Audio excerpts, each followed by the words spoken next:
Sanyii Kush warra hangafa Afrikaa, sanyii Mongoloid warra Afrikaa irraa gara Eeshiyaatti godaananii fi sanyii Ayiriyaans warra Afrikaa irraa Awurooppaatti godaanan jedhamanii beekamu. Dhalli namaa jalqaba bifisaa gurraacha, rifeensi mataasaa dabbasaa, funyaan isaa battee akka turee fi baroota hedduu fi haala qilleensa adda addaa keessa jiraachaa waan turee fi qaamaa fi ejjennoo haarawaa gonfachaa dhufuu isaas hayyoonni barreessaniiru. Kanuma irraa ka'uun sanyiin Kush hangafa dhala namoota hundaa, madda sanyii namaa, ka'umsa qaroomina dhala namaa akka ture hayyoonni hedduun barreessaniiru. Seenaan akka mul'isutti warri Kush baroota dheeraadhaaf giddu galeessa jiruuf jireenya isaanii kaaba ba'a Afrikaa keessumaa immoo Meroo'ee, Tabbiyaa fi Manfiis fa'aa taasifachuun Afrikaa irraa hanga Awurooppaa lixaa, Eeshiyaa kibbaa fi lixaa akkasumas hanga kibba ba'a Eeshiyaatti bulchiinsa ammayyaa diriirsuun jiraachaa turan. Sabni Kushii naannaa North East Afrikaadha. Isa keessa waggaa dheeraa gara sulula Abbayyaa kana qabatee,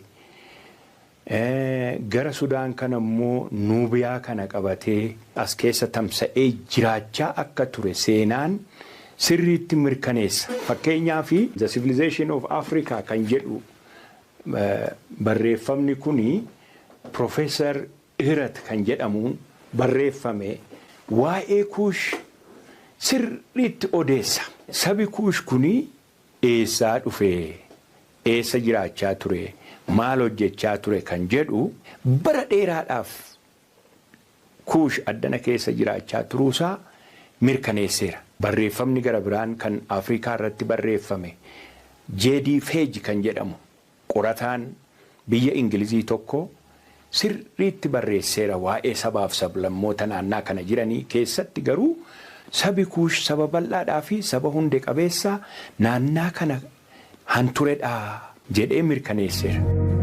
Waggoota 100,000 lakkaa'amaniif dachee ofii keessatti bineensa adamsuu fi ijaa fi baala soorachuun walumaa galatti qabeenya uumamaa irratti hirkatanii jiraachuu keessaa ba'uun seenaa dhala namaa keessatti yeroo jalqabaaf bakka tokkotti qubatanii, qotanii, aramanii, horsiisanii yaasanii jiraachuu kan jalqaban isaan warra Kushii.